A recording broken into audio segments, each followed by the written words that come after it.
Okay, a few more little exercises, both about the melodeon and Valse Triste. One thing is not to give up on practicing the push-pull on the first 5 notes of the G scale.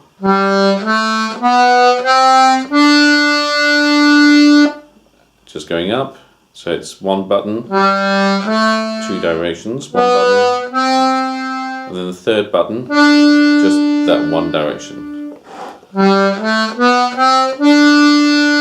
When you can comfortably go up, come down, but you start with one push, then change button, and pull, push, pull, push. And then push, change button, change direction. When you've got that going, use the G chords and bass on the way in. So as you go in, you can press the button and don't press it on the way out. Then the chord.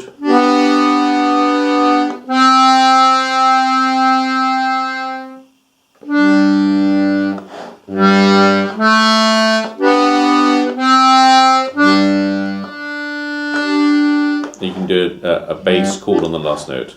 So bass, nothing on the pull, chord on the push, nothing on the pull, then bass, then chord on the push. Take some air maybe and do it backwards. Change direction, change button, no bass. Keep that button, push the chord. Change button.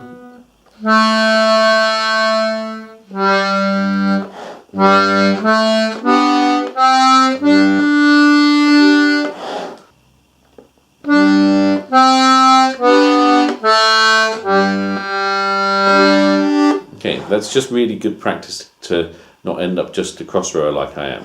So if you want to break that habit, now's a good thing.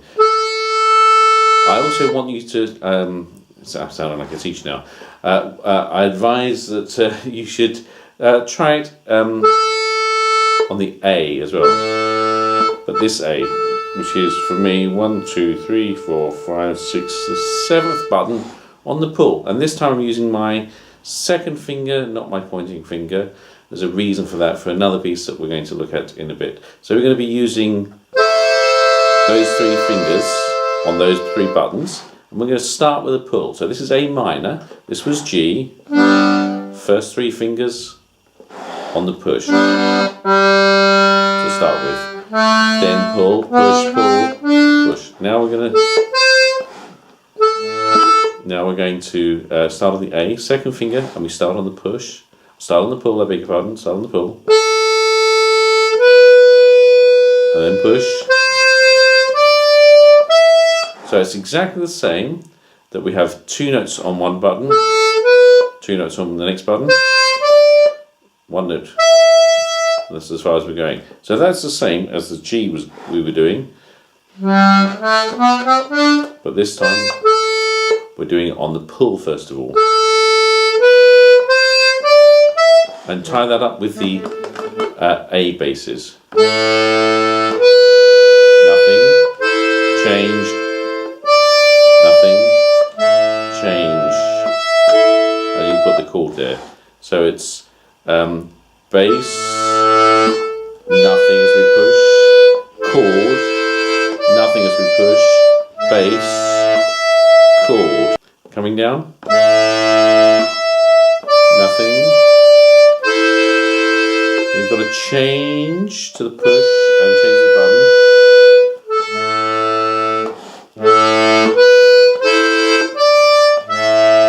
Easy enough going up, slightly harder coming down. Slightly harder coming down indeed.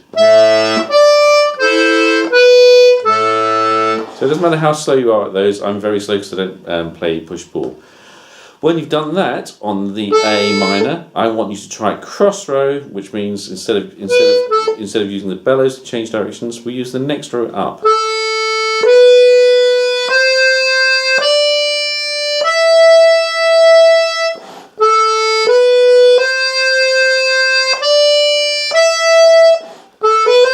So that's all on the pull. We're going to be working at patterns on that for the next piece. So have a little figure. See if you can find your own way through that, and then I'll explain some things next time. We'll work on some patterns for that. Okay, back to Valse Triste exercises. So there's our E again, fourth finger, 1, 2, 3, 4, fifth button.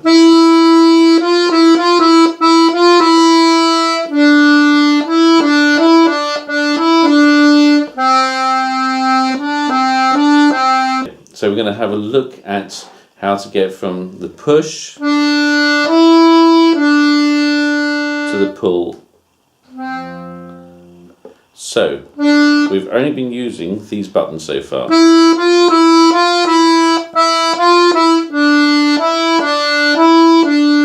That's the same patterns and the same fingers, but because the bellows have changed direction, we've gone from that to that. Okay. Now I want to practice getting back into the pull, but this is slightly harder because we've got to go from the push, D, E, D, C. So we've got to change finger from the, remember that middle finger? That middle finger is now going to pull back to the G row and play the button next to the one that the ring finger is playing. But at the same time, we're changing bellows.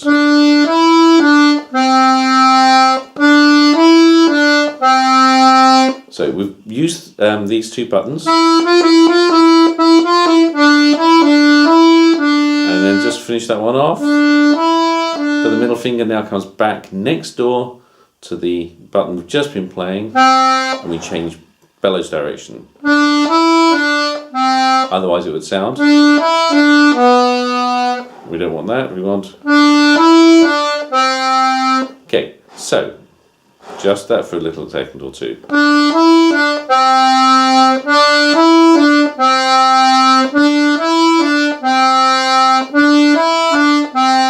Now, our F is on the lower two buttons nearest the floor, but on the inside row. Now actually, that's the same in both directions. That one is the same whether we push or pull. But because I play a lot of French stuff, a lot of the Fs I use are on the pull. Okay, I just want you to add the F button as we pull. So it's going to be just that.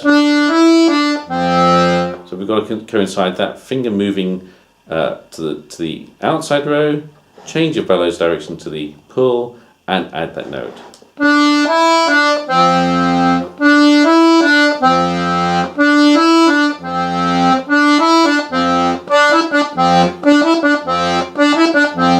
Build up speed by all means, but don't rush until it's a mess.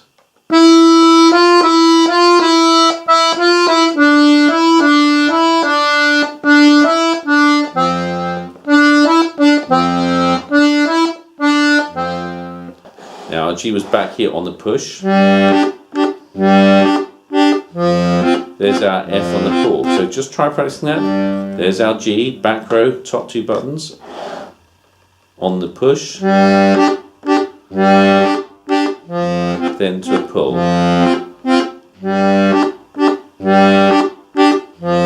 So just practice that for a while.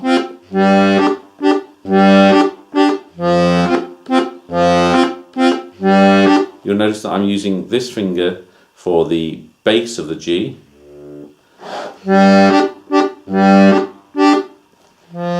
Then the chord of the F. Some people use all four, some people only use two.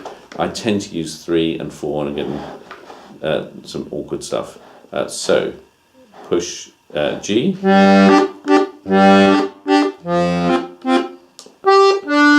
But what I want you to practice now is the chord of the G to the F bass pull. So push, pull. You'll get the same sound if you go push, push. But that's not what we're doing. We're going push, pull, push, pull, push, pull, like Eeyore.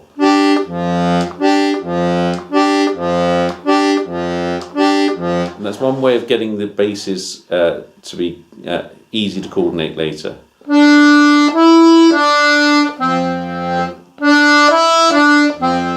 Just add that G push at the last note.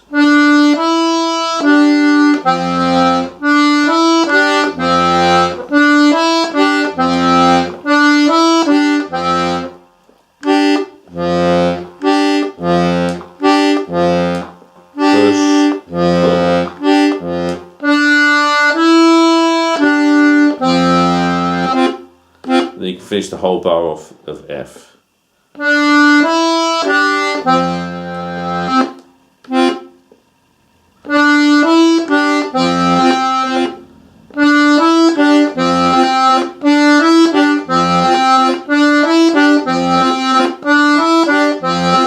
When you've done that, add the whole G bar.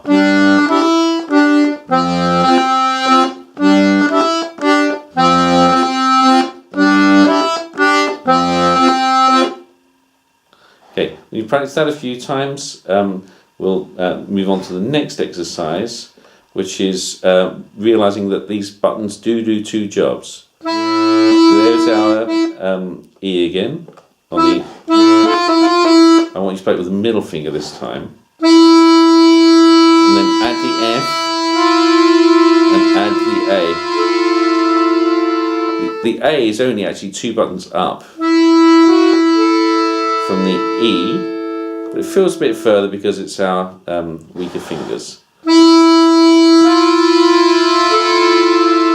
But try keeping them on all together.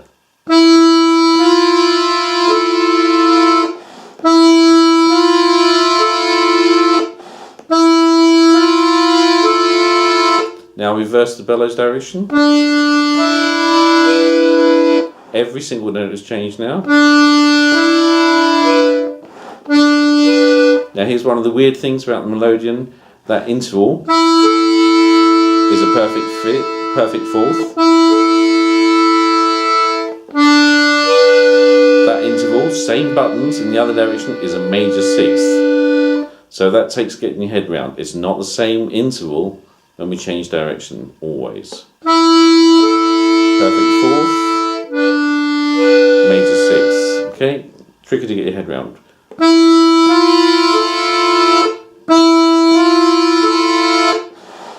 Just try and put a bit of bite to the rhythm and to the bellows as well to take the note off.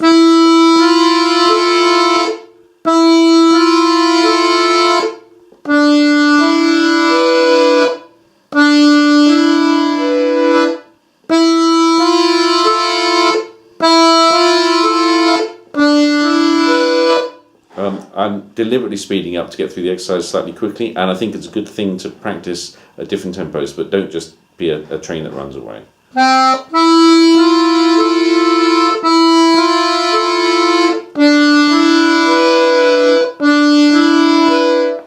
Okay.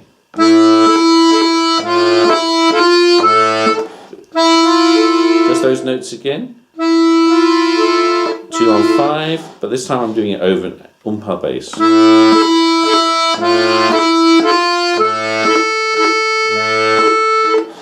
Again.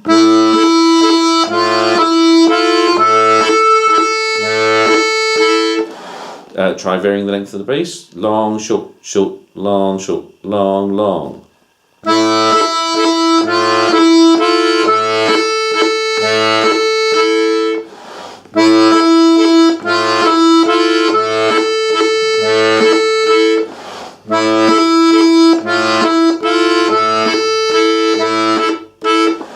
Messing around with that's good. And then in the other direction, we're going to jump from the A to G.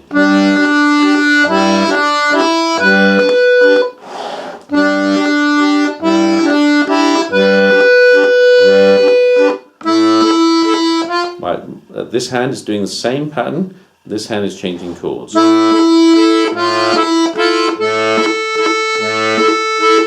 Change to the push, and this changes back. This hand does the same thing.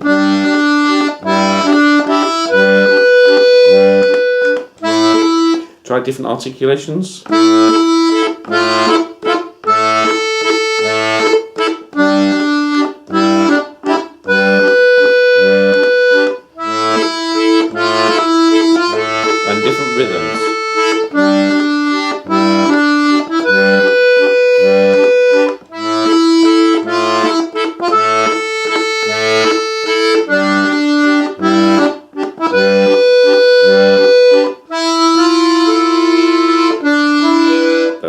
same 3 buttons, and we're just playing them in different orders. Okay, good luck.